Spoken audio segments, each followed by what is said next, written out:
The English struggle. That is what this module is called.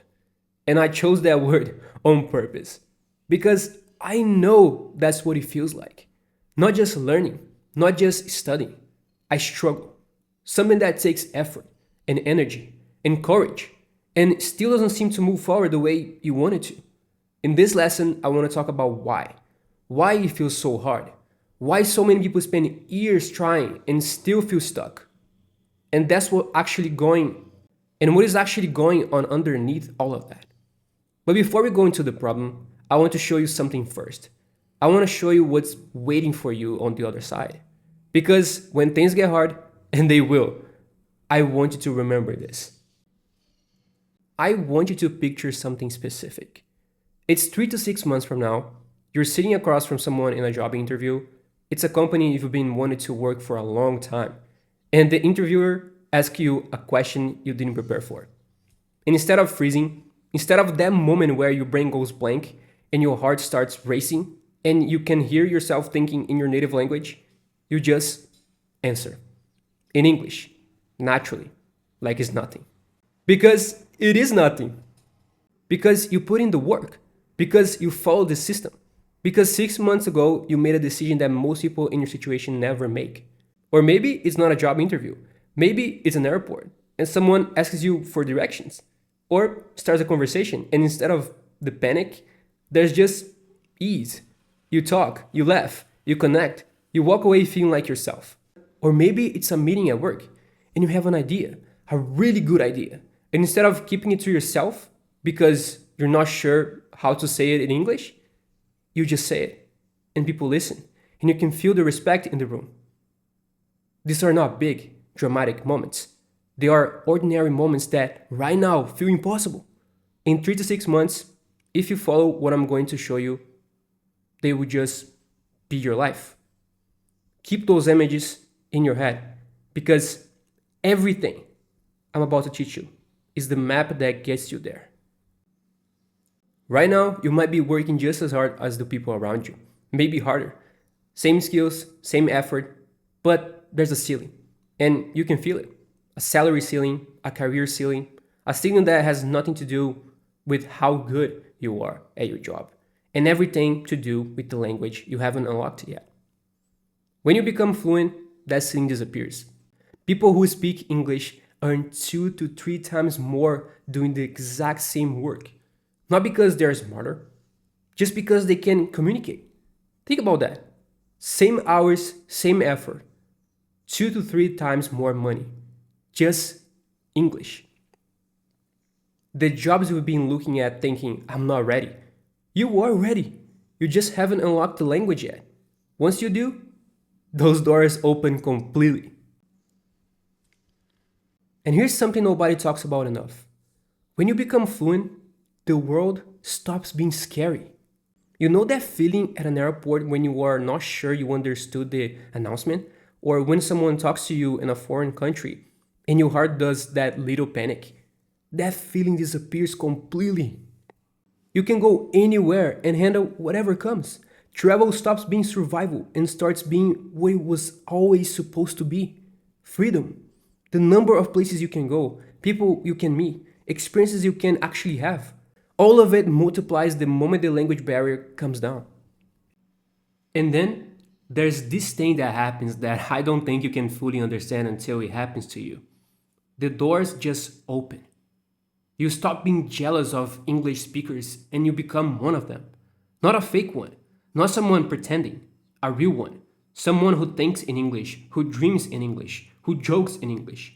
You can study, work, and live in places you only ever dreamed about. The US, the UK, Canada, Australia. Not as someone who is surviving, as someone who belongs. And maybe the most powerful thing, you start to understand the world differently. Because so much of what happens in this world, the news, the business, the culture, the conversations that shape everything, it all happens in English. When you are fluent, you are not watching it from the outside anymore. You are part of it. You feel connected to the world, to people, to opportunities you haven't even discovered yet. That's what's on the other side of this struggle. And I need you to want it badly enough to do the work.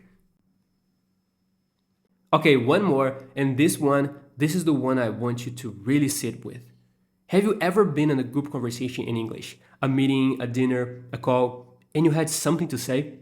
You had the thought, you knew what you wanted to contribute, but by the time you found the words, the conversation had already moved on, and nobody even noticed. That feeling, that specific feeling of having something inside you that just couldn't get out, that is what it means to be invisible in a language. And the worst part is not the missed conversation. The worst part is what it does to you over time.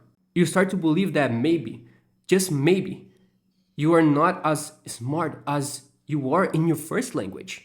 That maybe your personality doesn't translate. That maybe the real you, the funny one, the sharp one, the one your friends and family know, just doesn't exist. Just doesn't exist in English. That is a lie. And fluency destroys that lie completely.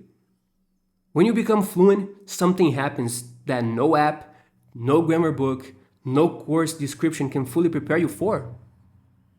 People start laughing at your jokes in English. People start asking you for your opinions in meetings and actually waiting for the answer. Strangers at a party want to keep talking to you. Not because you spoke perfectly, because they could feel you. Your real personality finally coming through. You make a friend, a real one, who doesn't speak your language. And you realize you don't need it because you have English now. And English is enough. You stop being visible. You start being seen exactly as you are in any room, in any country, in any conversation. That is what's waiting. And that is why we are here. Okay, I showed you the dream. Now, let's talk about where you actually are.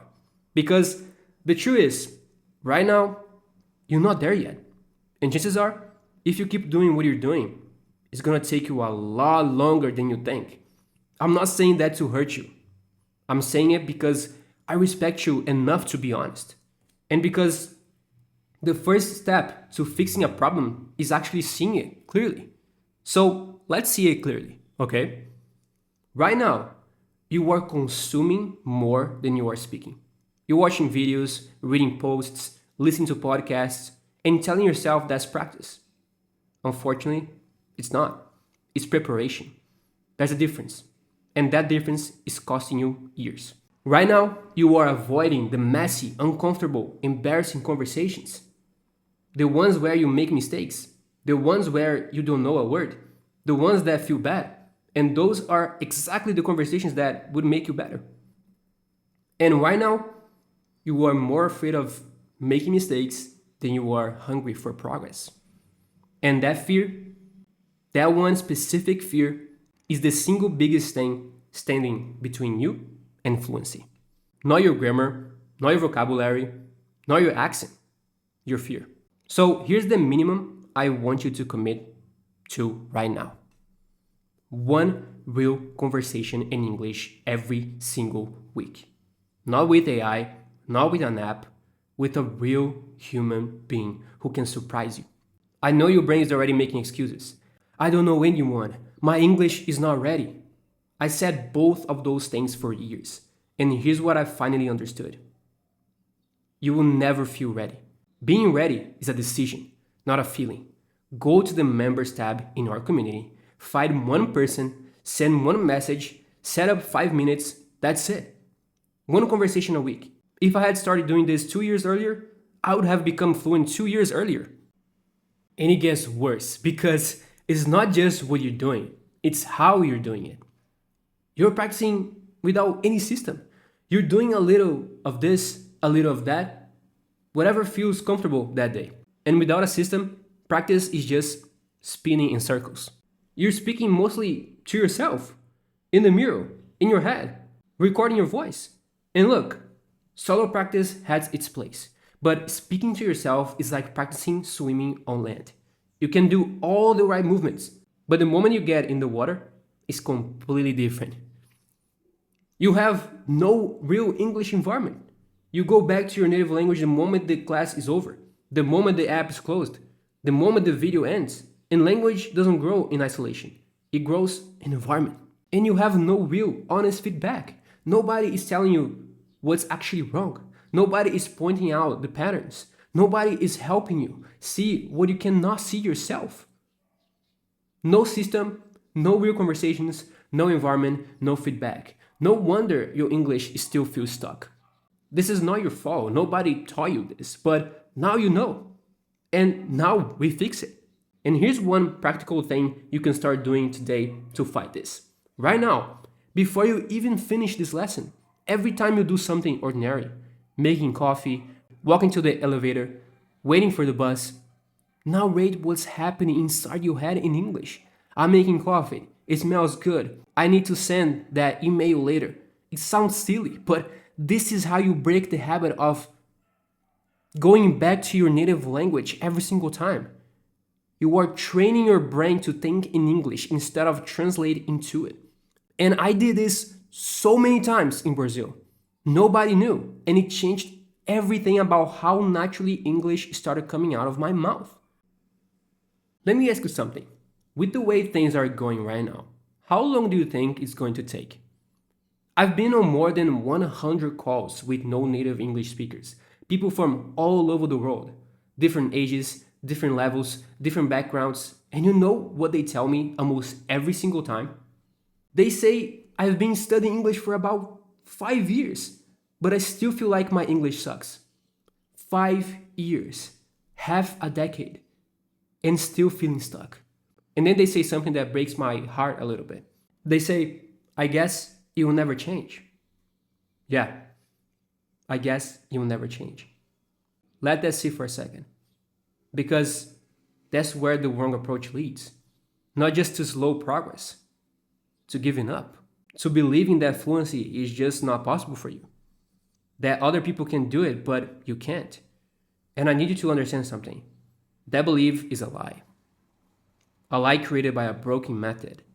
Not by your ability, not by your intelligence, not by something wrong with you. The method is broken, and we're going to fix it, starting right now. Okay, I want you to think about English differently for a second.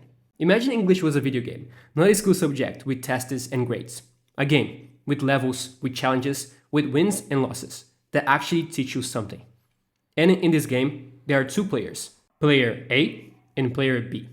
Same starting point, same level, same fears, the only difference, how they decide to play.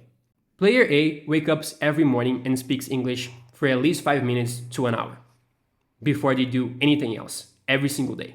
Player B practices when they feel motivated, which is not that often. Player A has real conversations with real people every week, messy, imperfect, uncomfortable conversations. They show up anyway. Player B speaks mostly to themselves, or to AI, safe, controlled, not real humans. Player A is part of a community. They have someone guiding them, showing them the right direction. They get honest feedback, they know exactly what to improve and how. Player B is completely alone. No feedback, no direction, just guessing and hoping. Player A turn English into a video game and have fun. Player B think that English is boring, like a school subject. Player A makes mistakes consistently. And when they do, they laugh, they keep going, they level up. Player B makes a mistake and freezes, apologizes, goes quiet, waits until their English is perfect before they speak again. By the way, that day never comes. 3 to 6 months in, player A is fluent, speaking naturally, thinking in English, feeling like a completely different person. 3 to 6 months in, player B gave up. Same starting point, completely different life. Not because of talent, not because of intelligence, because of how they played the game. And here's the rule that changed how I handle mistakes. Every time I made a mistake, instead of freezing, apologizing, going quiet, I said one word in my head. Good. Because a mistake means I tried. It means I'm in the conversation. For years, the freeze after a mistake cost me more than the mistake itself ever did. The people who become fluent fastest are not the ones who make the fewest mistakes. They are the ones who make the most mistakes without stopping. Start counting your mistakes as wins. They are literally showing you exactly where your fluency is being built. So here's the question, and I want you to answer it honestly. Not for me, for yourself. Which player are you right now? And which player are you going to choose to be starting today? I'm gonna be honest with you. For most of my English learning journey, I was player B. I was procrastinating, always waiting for the right moment, for when I felt more ready, more prepared, more confident. That moment never came. I was learning completely by myself. No community, no conversations with real people, no accountability. Just me and my books and my apps and my YouTube videos. I was wasting time, doing things that felt productive but weren't. Studying grammar I never used, memorizing vocabulary lists I forgot the next day. I was lost. I had no clear direction, no roadmap. I was just wondering and hoping I would eventually end up somewhere good.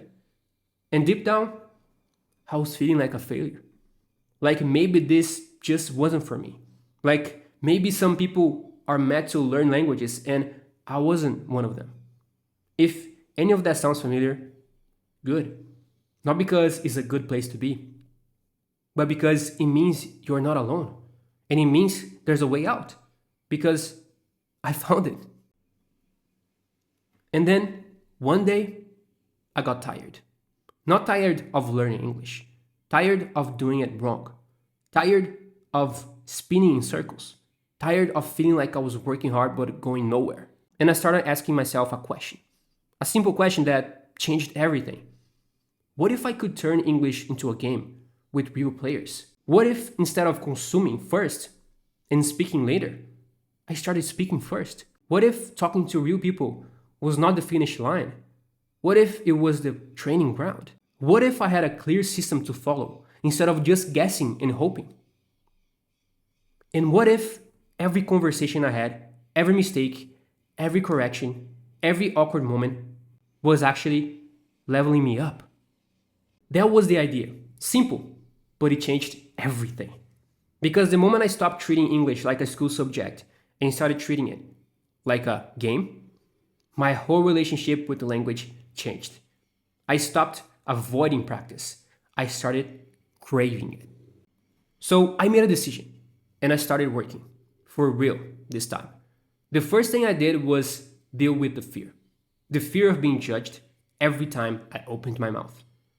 That fear that made me want to stay quiet, stay safe, stay invisible. I didn't try to make it disappear. You can't just decide to stop being afraid. What I did instead was decide that the fear was coming with me, that I was going to speak anyway, every single day, even when I was scared, especially when I was scared. Then I started working on my English ruthlessly, not comfortably, ruthlessly. I put myself in uncomfortable situations every single day, conversations that were too hard for me, topics I didn't know the vocabulary for, situations where I had to struggle and figure it out in real time. That discomfort, that's where the growth lives. And I showed up consistently. No matter what, I committed to at least one real conversation every single week. A real human, a real exchange, no hiding. And every single day, I practiced speaking and writing on my own. No excuses. No, I would do it tomorrow. Today, every day. One of the things I started doing, and this sounds almost too simple, was talking out loud in English for 5 minutes every single morning. Before I checked my phone, before breakfast, before anything. Just me talking about whatever was in my head. Recording myself with a camera. I felt ridiculous at first, but here's what I learned. Your brain has a warm-up period. If the first English you produce all day is in a real conversation, you freeze. But if you warm up first, your brain is already in English mode before the real moment comes. 5 minutes every morning, it's still part of my routine today. That's what it looked like. Not glamorous, just consistent. And then I thought I was failing. There was a moment, and I remember it clearly, where I thought it just wasn't working. I had been doing everything right. I was showing up, I was speaking, I was putting myself in uncomfortable situations, and I still felt stuck. I thought I had done everything right, and I was still getting nowhere. And that's a really dark place to be because when you've tried everything and it still doesn't work, it's very easy to believe that the problem is you, that you're just not built for this. But then I realized something that completely changed my perspective. I was not missing effort, I was missing direction. I was working hard, but I was working hard in the wrong direction. I was doing the right things, but not in the right order, not with the right focus, not with the right feedback. The moment I got clarity on what actually moves the needle and what doesn't, everything started to change. Not slowly, fast. Effort without direction is just exhaustion. Effort with direction is progress. And that's the difference between where I was and where I was going. And I became fluent. And when I look back at everything, all the struggle, the wasted years, the moments I wanted to quit, I can see exactly what made the difference. Not 100 things, four lessons that changed everything. I want you to really hear this because these four lessons are the reason this program exists. And if you understand them, truly understand them, your English will never be the same. Lesson one, fluency is built with people, not alone. I spent years studying English by myself, hours every day, books, apps, videos, journals, and my English stayed stuck. Do you know why? Because language is not a subject, it is a skill, and skills are built through use, through real, unpredictable human interaction. The moment I started having real conversations with real people, even terrible, embarrassing, awkward conversations, I improved more in 1 month that I had in the previous year of studying alone. 1 month. Think about that. You cannot get fluent in isolation. It is not possible. Your brain needs other humans to learn how to speak to humans. Lesson 2, speak first, consume later. Most people learn English completely backwards. They think, I need to study more before I'm ready to speak. And so they keep consuming videos, podcasts, books, courses, waiting until they feel ready. That feeling never comes because fluency doesn't come from consuming, it comes from producing, from speaking, from struggling to find the words in real time and finding them anyway. Think about how babies learn to talk. Nobody gives them a grammar textbook first. They just start making sounds, they get feedback, they adjust, they try again, and one day they're speaking. You learn to speak by speaking, not by watching other people. Speak first, fix it along the way. Then, the consuming is there to improve what you're already doing, not to prepare you for something you haven't started yet. And here's how to make your consuming actually stick. Anytime you hear or read a new word, write the full sentence it came from. Not just the word, the sentence. Then say your own sentence with that word out loud before you sleep. 20 words used is worth more than 200 words memorized. Context sticks. Lists don't. Lesson 3, English is not a school subject. It's a video game. School taught you that mistakes are bad, that you need a grade, that someone is judging your performance. And that school mindset, is in a silent way killing your English right now. Games teach you the opposite. In games, you expect to fail. You expect to die 100 times before you beat the level. And every failure gives you information. Every lost life teaches you something. You don't quit. You respawn and try again. The moment I stopped treating English like a test I could fail and started treating it like a game I was learning to win, everything changed. Practice became something I looked forward to. Mistakes became feedback. In progress became addictive. English is a game, and games are meant to be played. In lesson 4, clear direction. Feedback and a structured system are the key. This is the one that took me the longest to learn because I thought effort was enough. I was working so hard, but I was working hard without knowing exactly where I was going or whether what I was doing was actually working. Imagine trying to get from one city to another with no map, no GPS, no signs. You might be walking in a completely wrong direction and not know it for weeks. That's what learning English without direction feels like. What changed everything for me was having a clear system, knowing exactly what to do each day, in what order, and getting honest feedback from people who could see what I couldn't see about myself. That's what this program gives you, not just inspiration, a map, a system, and people who will tell you the truth about your progress. 4 lessons and every single module you are about to watch is built on one of them. Those 4 lessons are not just ideas I'm sharing with you. Each one is its own module in this program. Module 3, build fluency with people, not alone. Module 4, speak first, consume then. Module 5, English is a video game. Module 6, your full 3-month system. One module, one lesson, all building toward the same thing. You, fluent this year. But before any of that, there's something you need to do right now. Before you move to Module 3, I need you to do something. First, if you still haven't posted your introduction in the community, do that right now. Not after this video. Right after this video. Go to the community, find the right here post, and introduce yourself.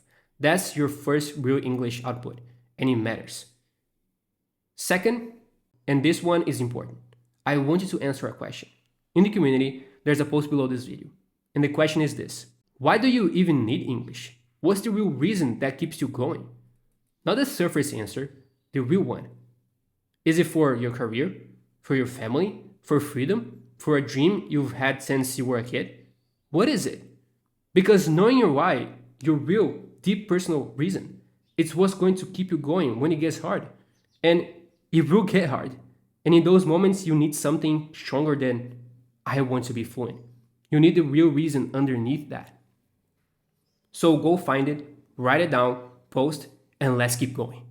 Before you click on Module 3, I want to say something. You just sat through a lesson called The English Struggle, and I named it that on purpose because I wanted you to feel it. I wanted you to look honestly at where you are, how you've been doing this, and why it hasn't been working. That takes courage. Most people don't do it. Most people skip the uncomfortable truth and jump straight to the comfortable feeling of watching another video without changing anything. You didn't do that. You're still here. And that tells me something about you. It tells me you actually want this. Not just the idea of being fluent, the real thing. The version of you that walks into a room and speaks English and feels like yourself, fully yourself. That person is not far away. There are a few modules, a few conversations, and a few months of consistent work away from you right now. So go post in the community, share your why, make it real, and then come back here and watch Module 3, because that is where we stop talking about the problem and we start building the solution together. I'll see you there.